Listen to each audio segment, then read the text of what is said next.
أعوذ بالله من الشيطان الرجيم. بسم الله الرحمن الرحيم. الحمد لله رب العالمين، نحمده ونستعينه ونستغفره ونعوذ بالله من شرور أنفسنا وسيئات أعمالنا. من يهده الله فلا مضل له ومن يضلل فلا هادي له. أشهد أن لا إله إلا الله وحده لا شريك له، وأشهد أن محمدا عبده ورسوله لا نبي ولا رسول بعده. اللهم صل على سيدنا محمد وعلى آله وصحبه وبارك وسلم أجمعين. يا أيها الذين آمنوا اتقوا الله حق تقاته ولا تموتن إلا وأنتم مسلمون. اللهم إنا نسألك علما نافعا ورزقا طيبا وعملا متقبلا. اللهم اجعلنا وأولادنا وذرياتنا من أهل القرآن. اللهم أنت يا ميسر يسر أمورنا أمور الدنيا والآخرة. آمين يا رب العالمين. Bapak Ibu hadirin jamaah rahimakumullah, Assalamualaikum warahmatullahi wabarakatuh.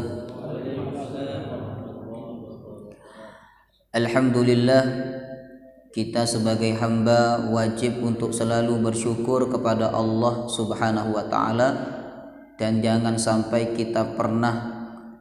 pernah kita merasa bosan untuk bersyukur kepada Allah Subhanahu wa taala, karena Allah tidak pernah bosan memberikan nikmatnya kepada kita semua.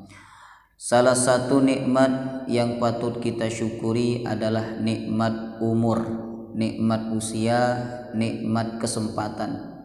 Sehingga karena kita masih ada usia, kita bisa beribadah kepada Allah, bisa sholat berjamaah, bisa datang ke masjid, duduk di majelis ilmu, membaca Al-Quran dan memahami kitab suci Al-Quran. Sehingga sewaktu-waktu kalaulah umur sudah tidak ada, maka apa yang kita lakukan dari kebaikan, harapannya bisa menjadi bekal kita untuk menghadap Allah Subhanahu wa ta'ala. Amin ya rabbal alamin. Jamaah rahimakumullah, malam hari ini kita akan lanjutkan kajian tafsir surah Al-Fajr. Sebelum ini kita mengakhiri kajian tafsir surah Al-Fajr sampai ayat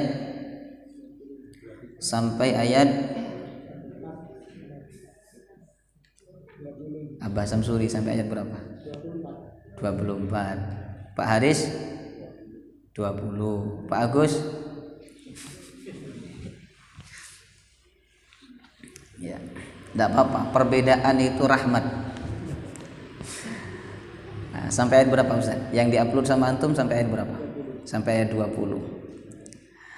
Jadi pertemuan sebelum ini kita berhenti tafsir surah Al-Fajr di ayat 20. Malam hari ini jika waktunya cukup, kita akan selesaikan tafsir surah Al-Fajr dari ayat 21 insyaallah sampai ayat 30. Baik, seperti biasa Bapak Ibu, sebelum kita masuk kepada kajian tafsirnya, kita baca terlebih dahulu. Kita baca dari ayat 21. A'udzu billahi minasy syaithanir rajim. Sama-sama. A'udzu billahi minasy syaithanir rajim.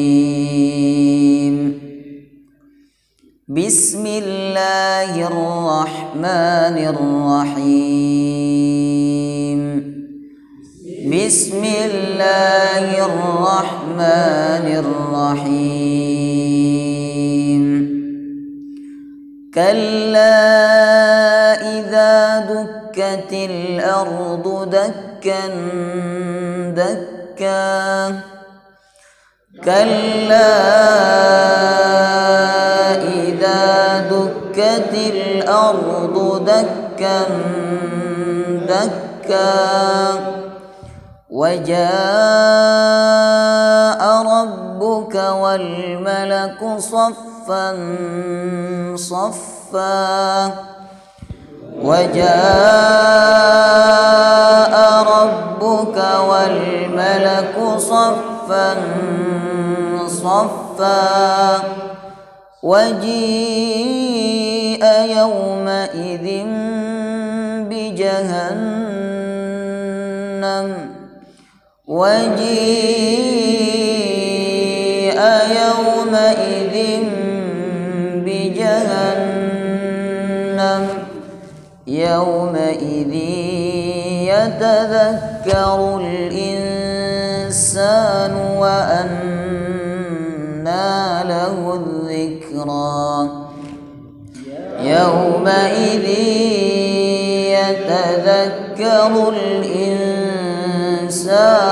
وأنى له الذكرى يقول يا ليتني قدمت لحياتي يقول يا ليتني قدمت لحياتي فيومئذ لا يعذب عذابه أحد فيومئذ لا يعذب عذابه أحد ولا يوثق وثاقه أحد ولا يوثق وثاقه أحد يا أيتها النفس المطمئنة يا أيتها النفس المطمئنة. Pantulan huruf to harus dipantul kepada huruf to, jangan dipantul kepada huruf te. Contohnya begini, mutmainnah, nah itu baca yang kurang pas, ya. Yang pas muto pantulannya ke huruf to. Ya ayyatuhan nafsul mutmainnah ya ayyatuhan nafsul mutmainnah irji'i ila rabbiki radiyatan mardiyah irji'i ila rabbiki radiyatan mardiyah fadkhuli fi ibadi fadkhuli fi ibadi wadkhuli jannati wadkhuli jannati.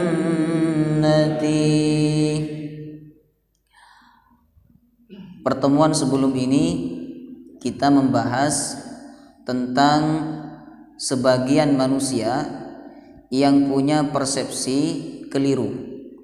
Mereka mengukur bahwa kemuliaan itu atau kehinaan itu diukur dengan harta. Menurut mereka, kalau seseorang itu diberikan harta banyak oleh Allah, lalu kehidupannya dimuliakan di tengah-tengah manusia, berarti Allah sedang memuliakannya. Sebaliknya, kalau seorang manusia itu disempitkan rezekinya oleh Allah, sehingga dia tidak dihormati oleh manusia, maka itu pertanda Allah telah menghinakan kehidupannya. Jadi mereka mengukur kemuliaan itu dengan harta. Banyak harta mulia, sedikit harta hina. Itu cara berpikir sebagian manusia, khususnya orang-orang kafir. Lalu Allah Subhanahu wa taala meluruskan cara berpikir mereka. Kata Allah, orang yang punya harta banyak itu bukan tanda kemuliaan. Orang kaya yang mulia itu, kata Allah, adalah orang kaya yang mau membagi sebagian hartanya kepada anak yatim dan orang miskin. Nah, sebagaimana firman Allah, kalla bal la tukrimunal yatim wala tahadduna ala ta'amil miskin. Sekaya apapun seorang itu, Bapak Ibu, kalau dia tidak membagi hartanya kepada anak yatim dan orang miskin, maka dia bukan orang yang mulia. Jadi orang kaya yang mulia itu adalah orang kaya yang menginfakkan hartanya. Makanya Rasulullah SAW perintahkan kita untuk iri kepada orang kaya yang sibuk menginfakkan hartanya siang dan malam. Ngoten. Kita iri itu bukan karena dia kaya, bukan, tapi karena apa? Karena sedekahnya. Ngoten. Karena dia banyak berinfak, karena dia banyak bersedekah, itulah yang kita iri. Ngoten. Nah, sehingga beberapa sahabat miskin di zaman Rasulullah SAW datang kepada beliau untuk komplain kepada Rasulullah. Ya Rasulullah, kami sholat sebagaimana orang kaya sholat, kami puasa sebagaimana orang kaya puasa, tapi kami tidak bisa bersedekah sebagaimana orang kaya bisa bersedekah. Berarti amal kami kalah dengan mereka, ya Rasulullah. Lalu Nabi menghibur orang-orang miskin. Kata Nabi, aku ajarkan kepada kalian amalan, kalau kalian lakukan maka kalian akan menjadi orang yang paling utama dibandingkan orang sebelum kalian dan orang setelah kalian. Bacalah subhanallah, alhamdulillah, Allahu akbar 33 kali setelah sholat. Nah, apabila kamu melakukan ini, maka kamu akan menjadi orang yang paling utama dibandingkan orang sebelum kalian dan orang setelah kalian. Kecuali mereka melakukan amalan yang sama. Jadi jemaah rahimakumullah, yang patut kita iri dari orang kaya itu adalah apabila mereka membagikan hartanya kepada fakir miskin, anak yatim. Dan itulah orang kaya yang mulia. Nah, sedangkan orang kaya yang tidak membagikan hartanya kepada fakir miskin, maka mereka bukanlah orang yang mulia di hadapan Allah Subhanahu wa taala. Kemudian Allah sebutkan alasan manusia itu yang kaya, yang banyak hartanya, tapi dia tidak mau membagi harta itu kepada fakir miskin. Alasannya apa? Apa sebabnya? Wa tuhibbunal mala hubban jamma. Terlalu berlebih-lebihan dalam mencintai harta. Cinta harta itu baik atau tidak? Baik. Panjenengan cinta kepada mobil panjenengan, cinta kepada rumah panjenengan, lalu dibersihkan, dirawat, baik. Yang tidak baik itu kalau jammah, berlebih-lebihan. Nah, sehingga orang yang cinta kepada harta berlebih-lebihan, biasanya dia berat untuk mengeluarkan harta itu dibagi kepada fakir miskin.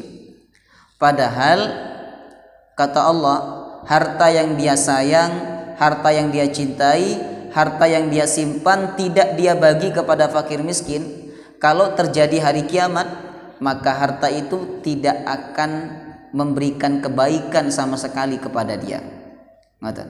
Oleh karena itu di ayat 21 Allah ingatkan tentang hari kiamat, supaya orang-orang yang pelit, yang tidak mau membagi hartanya kepada fakir miskin sadar, kemudian hati mereka tersentuh, lalu kemudian mereka mau membagi hartanya kepada fakir miskin.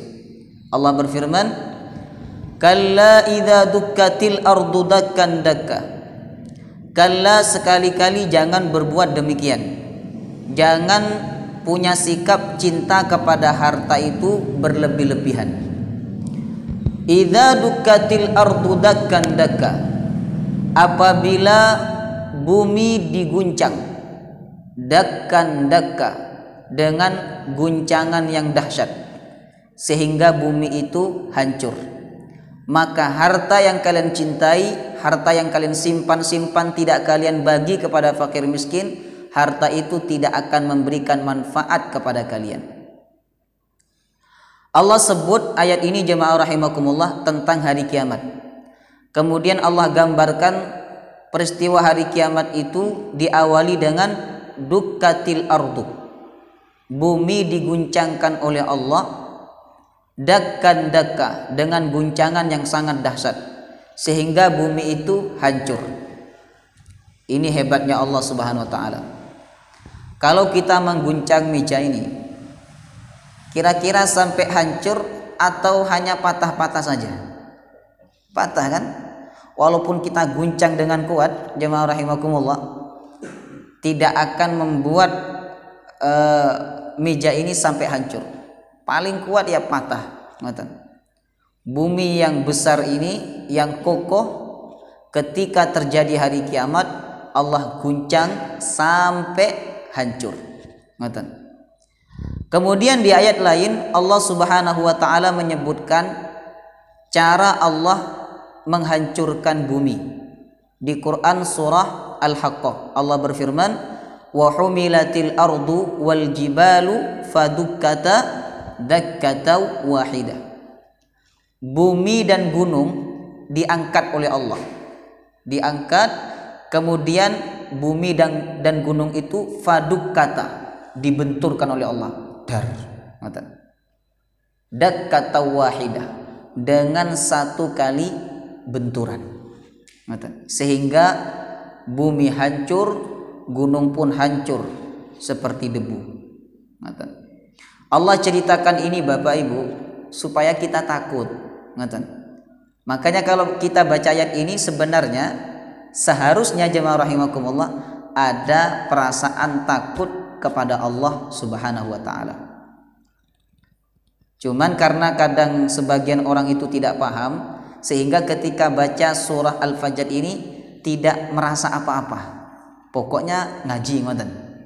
Tapi orang yang paham makna surah Al-Fajr ini, dia akan timbul perasaan khasyah, takut kepada Allah Subhanahu wa taala.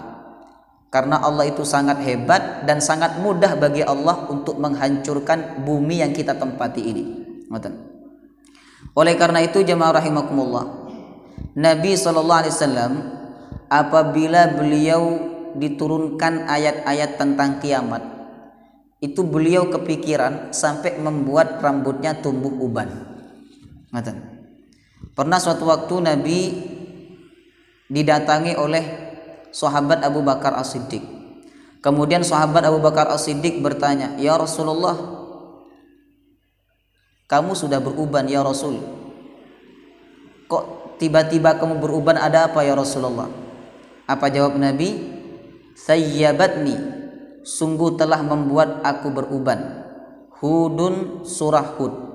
Kemudian wa amma yatasaalun, dan surah amma yatasaalun. Kemudian Nabi menyebutkan surah-surah lain yang isi surah itu tentang hari kiamat. Jadi Nabi kalau diturunkan ayat Quran tentang hari kiamat, rambut beliau langsung tumbuh uban. Karena kepikiran. Nah, berbeda dengan kita. Nah, kita ini tumbuh uban karena faktor apa? Usia ya. Tapi ada umur 40 tahun uban sudah banyak. Mungkin dia memikirkan ayat-ayat tentang hari kiamat. Atau kalau tidak mikiri hutang, tidak lunas-lunas. Ya. Nabi SAW ubannya sedikit jemaah rahimakumullah. Sahabat Anas bin Malik berkata, beliau tidak meninggal kecuali di kepalanya tidak lebih dari 12 helai uban. Sedikit. Artinya apa? Beliau tidak banyak memikirkan perkara-perkara dunia. Nah, yang membuat beliau beruban itu salah satunya adalah karena beliau kepikiran ketika Allah turunkan ayat-ayat tentang hari kiamat. Baik. Jadi Allah ceritakan hari kiamat dalam ayat ini supaya kita takut. Nah, ketika kita takut, maka kita tidak berani untuk buat dosa dan kita akan banyak beramal soleh. Kemudian setelah bumi dihancurkan, langit runtuh, gunung hancur seperti debu, lalu kemudian waja'a rabbuka wal malaku saffan saffa. Saat itu Tuhanmu datang. Siapa? Allah Subhanahu wa taala. Allah datang, tentu dengan caranya sendiri. Kita tidak boleh bertanya bagaimana caranya Allah datang. Apakah menggunakan kendaraan ataukah datang? Itu tidak boleh kita tanya, jemaah rahimakumullah. Karena pertanyaan itu kata Imam Malik termasuk pertanyaan bid'ah, pertanyaan yang dilarang. Termasuk juga pertanyaan yang tidak boleh untuk kita tanyakan tentang Allah Subhanahu wa taala, yaitu bertanya di mana Allah. Ngata? Di mana Allah? Nah, itu pertanyaan bid'ah. Ya, pertanyaan yang dilarang. Dan pertanyaan itu tidak menambah iman. Ngata? Maka ketika bumi hancur, langit runtuh, kemudian gunung hancur seperti debu, lalu manusia itu dibangkitkan oleh Allah, dikumpulkan di sebuah tempat namanya padang mahsyar. Nah, saat itu Allah datang dengan caranya sendiri. Ketika Allah Subhanahu wa taala datang, wal malaku saffan saffa, malaikat juga datang berbaris-baris di hadapan Allah Subhanahu wa taala. Apa tujuan Allah Subhanahu wa taala datang? Tujuannya adalah untuk memberikan keputusan seadil-adilnya kepada manusia. Mungkin di dunia ada manusia yang jahat tapi tidak diberikan hukuman, maka Allah akan adili dia di akhirat. Jadi Allah datang untuk memberikan keputusan seadil-adilnya kepada seluruh manusia saat itu, jamaah rahimakumullah. Ketika Allah datang, maka semua manusia tanpa terkecuali mereka semuanya berlutut di hadapan Allah Subhanahu wa taala. Sebagaimana firman Allah, wa tara kulla ummatin jasiyah. Engkau akan melihat wahai Muhammad bahwa setiap manusia pada hari kiamat itu jasiyah, berlutut di hadapan Allah. Tud'a ila kitabiha, satu persatu mereka dipanggil untuk mengambil catatan amalnya. Jadi satu persatu dipanggil nama dia dan nama orang tuanya. Ahmad Rais bin Alim, nanti si Fulan bin Fulan, dipanggil nama dia dan nama orang tuanya. Sedangkan malaikat saat itu, jamaah rahimakumullah, wal malaku saffan saffa, malaikat berbaris rapi di hadapan Allah Subhanahu wa taala.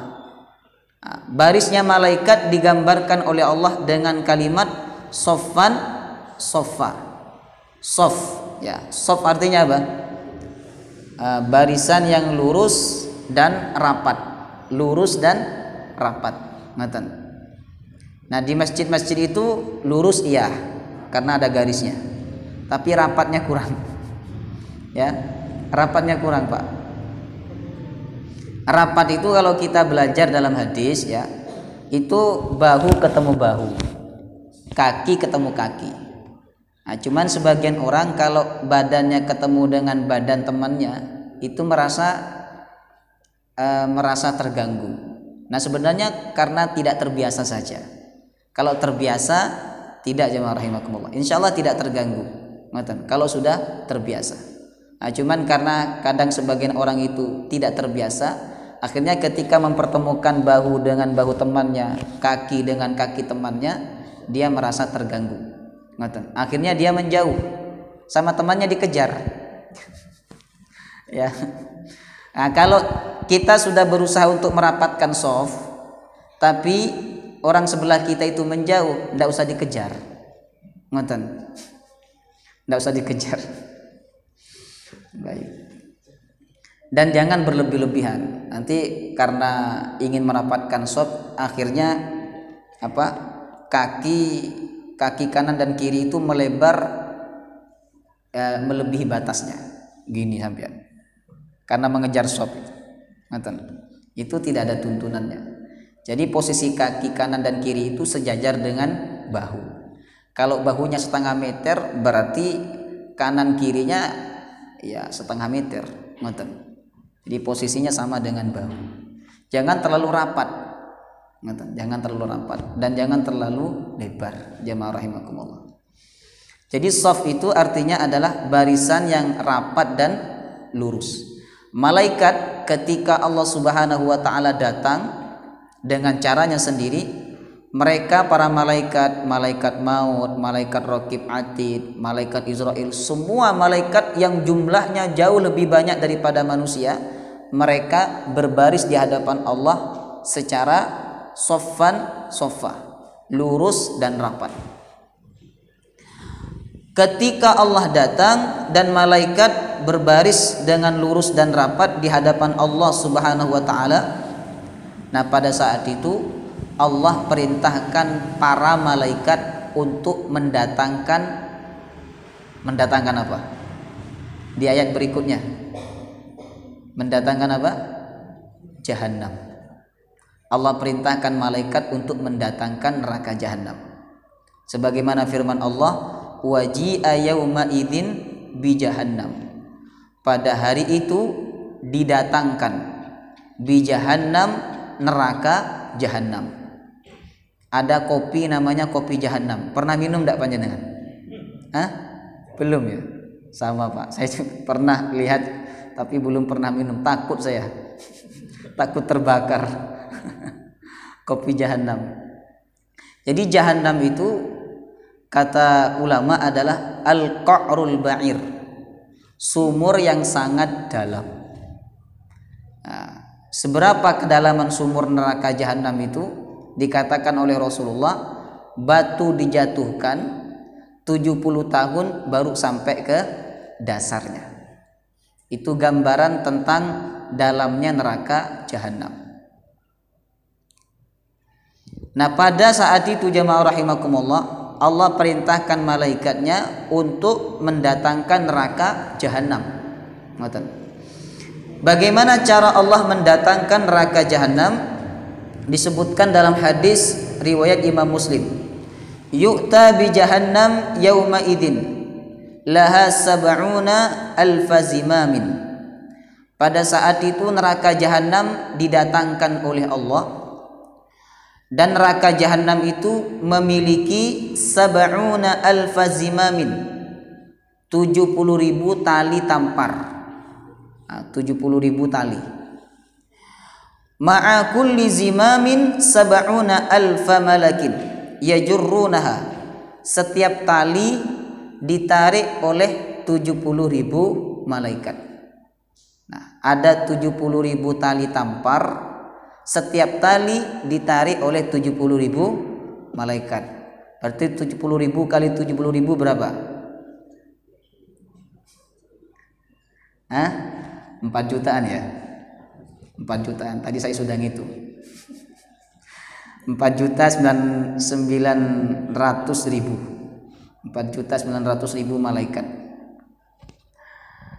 Satu malaikat Allah tugaskan untuk memikul arsy. Satu malaikat. Itu saking kuatnya malaikat, Pak. Sampai satu malaikat saja itu bisa memikul arsy. Ini berapa malaikat? 4.900.000 malaikat. Diperintahkan oleh Allah untuk menarik neraka Jahannam dan diperlihatkan kepada manusia. Nah, saat neraka Jahannam itu ditarik, Al-Quran menyebutkan saat itu neraka Jahannam sambil mengeluarkan suara zafiru wa syahiq. Suaranya zafir dan syahiq. Zafir itu suara yang keluar, ya. Nah, itu namanya zafir. Kalau syahiq, suara yang muncul karena nafas ditarik. Nah, jadi kalau zafir suara yang keluar karena nafas keluar, ya. Jadi nafas yang dikeluarkan, sedangkan syahik nafas yang ditarik. Sangat menakutkan.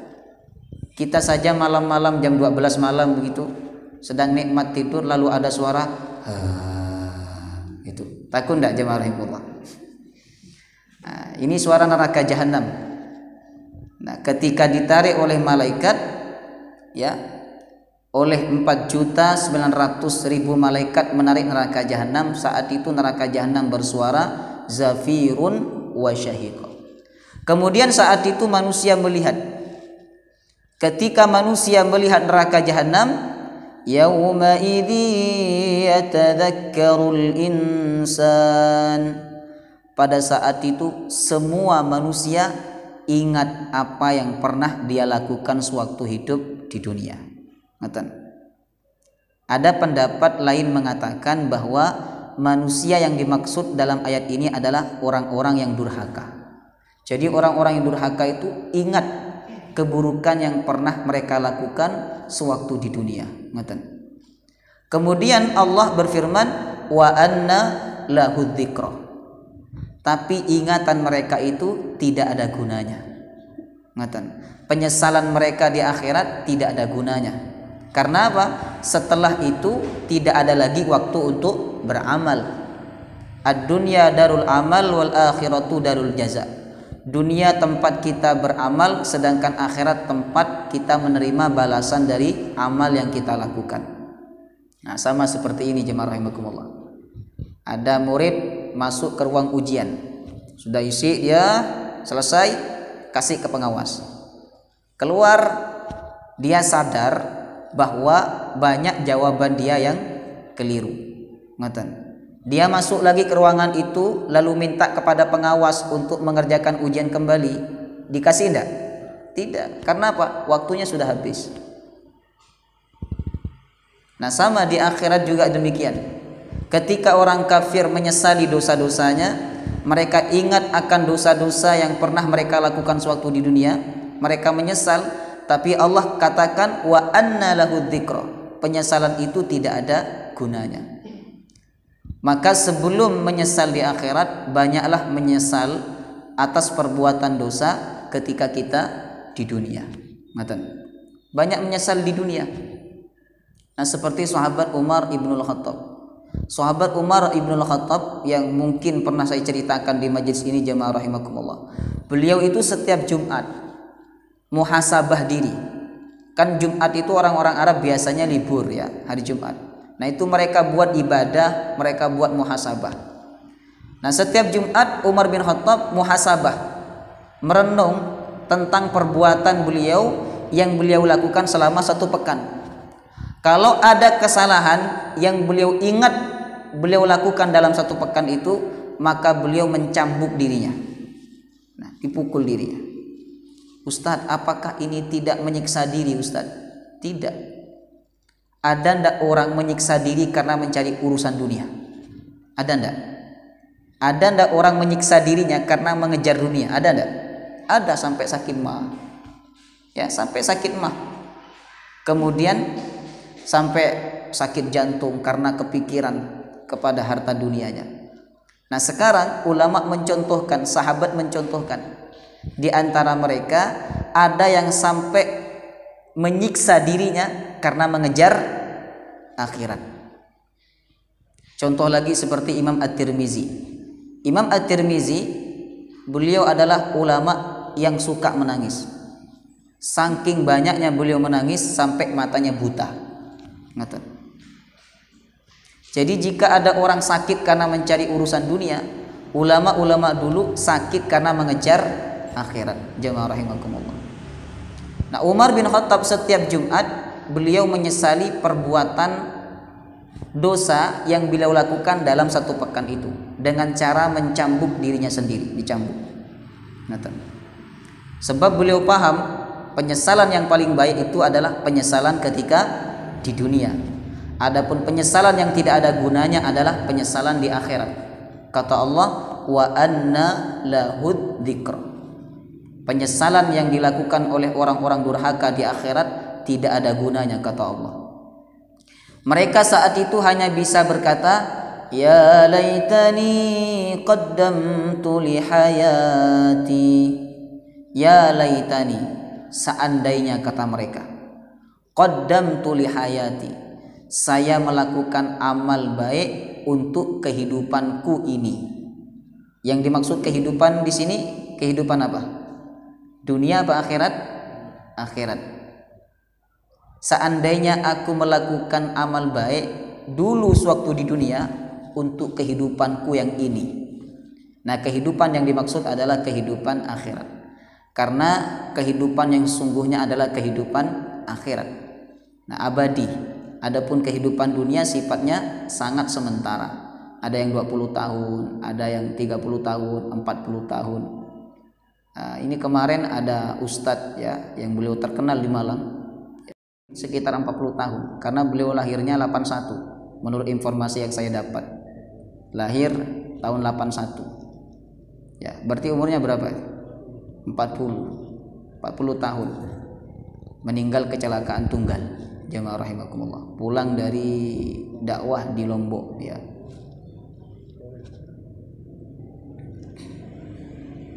Jadi kehidupan dunia sementara. Yang abadi itu adalah kehidupan akhirat. Makanya dalam ayat ini orang kafir di akhirat itu berangan-angan, ya laitani qaddamtu li hayati. Seandainya dulu saya melakukan amal baik li hayati untuk kehidupanku yang ini, yaitu kehidupan akhirat. Jadi itu angan-angannya orang kafir yang tidak ada gunanya. Maka semoga jemaah rahimakumullah kita tidak mengucapkan kalimat ini di akhirat ya. Semoga kita tidak ucap kalimat ya laitani qaddamtu li hayati. Sudahlah, kita cukup ucapkan kalimat ini di dunia saja. Ketika kita baca surah Al-Fajr. Dan jangan baca ayat ini di akhirat. Yaqulu ya laitani qaddamtu li hayati. Sebab ini ucapan orang-orang kafir dan orang-orang durhaka yang menyesali perbuatan mereka sewaktu di dunia. Kemudian Allah lanjutkan, "Fayauma idzil la yu'adzibu 'adzabahu ahad." Pada hari itu tidak ada seorang pun yang menyiksa seperti siksaan Allah. Tidak ada seorang manusia yang menyiksa lebih hebat, lebih dahsyat daripada siksaan Allah Subhanahu wa taala. Seperti apa dahsyatnya siksaan Allah Subhanahu wa taala? Digambarkan oleh Nabi dalam hadis. Yang Nabi gambarkan adalah siksaan Allah yang paling ringan. Siksaan Allah yang paling ringan, kata Rasulullah, ada seorang manusia di dalam neraka, dia memakai sandal terbuat dari neraka, kemudian panasnya sandal itu masuk ke dalam tubuhnya sampai tembus ke otaknya. Itu siksa yang paling ringan. Dan siksa itu diberikan oleh Allah kepada paman Nabi yang bernama siapa? Abu Talib. Karena Abu Talib itu orang yang punya jasa besar kepada Nabi Muhammad. Mulai dari Nabi Muhammad berusia 8 tahun sampai beliau berdakwah, Abu Talib yang menjadi pembela Nabi Muhammad SAW. Tapi namanya orang kafir, tidak Islam jemaah rahimakumullah, sebaik apapun dia tidak akan bisa keluar dari neraka. Itu tidak bisa. Sebaik apapun orang kafir itu tidak akan bisa keluar dari neraka. Jadi Nabi SAW menggambarkan azab yang ringan demikian. Lalu bagaimana azab yang dahsyat? Na'udzubillahi min dzalik. Kemudian ayat 26 Allah berfirman, wala yuthiqu wathaqahu ahad. Tidak ada seorang pun yang mengikat atau merantai yang lebih hebat daripada rantainya Allah Subhanahu wa taala. Seperti apa rantainya Allah ketika Allah merantai penghuni neraka? Allah sebutkan dalam Quran surah Al-Haqqah. Allah berfirman,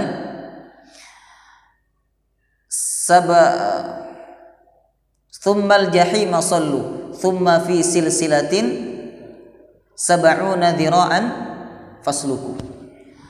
Tsummal jahima sallu, kemudian mereka dimasukkan ke dalam neraka jahim. Tsumma fi silsilatin, kemudian mereka fi silsilatin, dirantai. Dan rantai itu panjangnya sab'una dhira'an, 70 hasta. 70 hasta, sini ke kipas angin itu ada enggak? Dari sini kipas angin itu Kurang ya? Kurang. Mungkin 30-an lah. Nah, berarti tambah satu lagi jemaah rahimakumullah, jadi 70 hasta. Jadi rantainya penghuni neraka itu 70 hasta. Mereka dirantai, diikat ya. Dan panjangnya rantai itu kata Allah sab'una dira'an, 70 hasta. Diseret oleh malaikat, dimasukkan ke dalam neraka. Matan. Nauzubillahi min zalik. Makanya Allah berfirman, wala yuthiqu wathaqahu ahad. Tidak ada seorang pun yang mengikat atau merantai lebih dahsyat daripada Allah Subhanahu wa taala. Itulah balasan bagi orang-orang yang durhaka kepada Allah. Tapi bagi orang-orang beriman, Allah tidak rantai mereka, Allah tidak azab mereka, mereka tidak menyesal. Nah, bahkan bagi orang-orang beriman yang taat kepada Allah Subhanahu wa taala, saat itu mereka dipanggil oleh Allah. Nah, dipanggil dengan panggilan yang sangat terhormat. Kata Allah, ya ayyatuhan nafsul mutmainnah. Ada dua pendapat dalam tafsir tentang kalimat ya ayyatuhan nafsul mutmainnah, kapan kalimat ini diucapkan. Pendapat pertama mengatakan bahwa kalimat ini diucapkan ketika manusia itu sedang dicabut ruhnya oleh malaikat Israel. Dicabut dengan sangat lembut jemaah rahimakumullah, seperti air yang menetes dari bibir, saking lembutnya.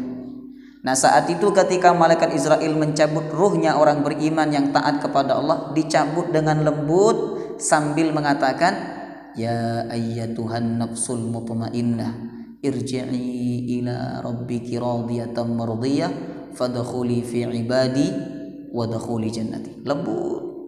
Nah, kemudian ruh itu lepas dan dia pun melihat ruhnya lepas sehingga matanya terbelalak. Jadi orang meninggal mata terbelalak itu bukan su'ul khatimah itu. Nah, cuman kata orang su'ul khatimah itu matanya terbelalak. Itu karena dia suka nonton film Indosiar. Di Indosiar kan kalau mati su'ul khatimah kan matanya begini. Padahal dia sedang melihat ruhnya keluar. Ya.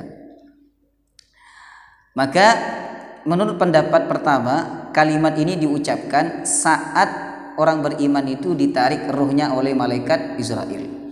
Nah, pendapat kedua mengatakan kalimat ini diucapkan kepada mereka nanti di hari kiamat, di padang mahsyar. Ya. Ketika orang beriman dan orang kafir berkumpul, saat itu orang beriman dipanggil oleh Allah dengan panggilan ya ayyatuhan nafsul mutmainnah. Wahai jiwa yang tenang. Tenang orang beriman di akhirat. Mungkin di dunia mereka tidak tenang, ya. Tidur tidak lama dipanggil oleh Allah untuk sholat, ya toh? Kemudian dapat harta banyak disuruh zakat. Ngaten. Kadang orang beriman itu lebih banyak sakit dibandingkan orang-orang kafir. Lebih sedikit ekonominya dibandingkan orang-orang kafir. Mungkin di dunia orang beriman tidak tenang, tapi di akhirat mereka akan mendapatkan ketenangan yang sangat luar biasa. Sehingga saat itu Allah memanggil mereka dengan jiwa yang tenang, tidak takut sama sekali. Walaupun neraka jahanam itu didatangkan dan diperlihatkan, orang beriman tidak takut jemaah rahimakumullah. Makanya Allah panggil ya ayyatuhan nafsul mutmainnah. Wahai manusia-manusia yang jiwanya tenang, irji'i ila rabbiki, pulanglah engkau atau kembalilah engkau ila rabbiki, menghadap kepada Tuhanmu. Nah, dipanggil oleh Allah untuk menghadap kepada Allah. Radiyatan, dalam keadaan engkau ridha kepada Allah, mardiyah, dan dalam keadaan Allah ridha kepadamu. Nah, jadi orang beriman itu dipanggil dengan panggilan ini jemaah rahimakumullah karena mereka ridha kepada Allah dan Allah ridha kepada mereka. Kalau kita meninggal tidak membawa ridha Allah, jangan harap kita mendapatkan panggilan ini. Kemudian Allah berkata kepada orang-orang beriman, fadkhuli fi ibadi, masuklah dalam golongan hamba-hamba yang aku ridhai. Wadkhuli jannati, dan masuklah ke dalam syurgaku. Ujungnya ini yang nikmat ini ujungnya. Wadkhuli jannati. Kalau dari pertama ya ayyuhan nafsul mutmainnah ini belum. Irji'i ila rabbiki radiyatan mardiyah masih belum. Fadkhuli fi ibadi masih belum. Yang nikmat adalah wadkhuli jannati, masuklah ke dalam syurgaku. Saat itu orang beriman lega, Pak, matanya. Jadi perjuangan hidup di dunia, kesulitan hidup di dunia dia sudah lakukan, kemudian Allah balas dengan syurga. Ngatan. Fadkhuli wadkhuli jannati, masuklah ke dalam syurgaku. Semoga kita termasuk hamba yang mendapatkan panggilan ini kelak ketika kita meninggal dunia dan pada hari kiamat nanti. Amin ya rabbal alamin. Insyaallah pertemuan berikutnya kita akan masuk surah Al-Ghasyiyah, surah yang sunnah dibaca ketika sholat Jumat. Baik, sebelum ditutup mungkin ada pertanyaan dari Bapak Ibu, silakan.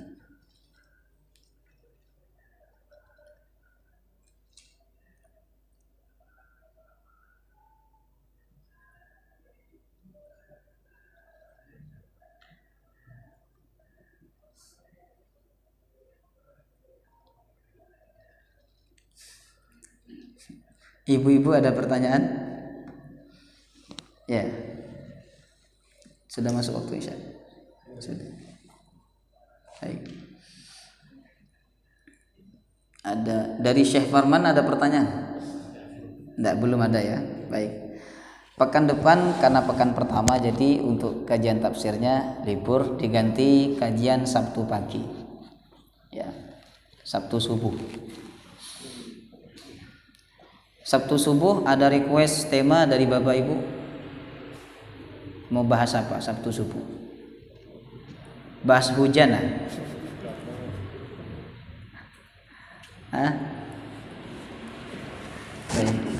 Menyesuaikan ya. Semoga bermanfaat dan semoga kajian ini menambah iman kita kepada Allah Subhanahu wa taala. Amin ya rabbal alamin. Kita tutup dengan pembacaan doa kafaratul majlis. Subhanakallahumma wa bihamdika asyhadu an la ilaha illa anta astaghfiruka wa atubu ilaik. Wassalamu alaikum warahmatullahi wabarakatuh.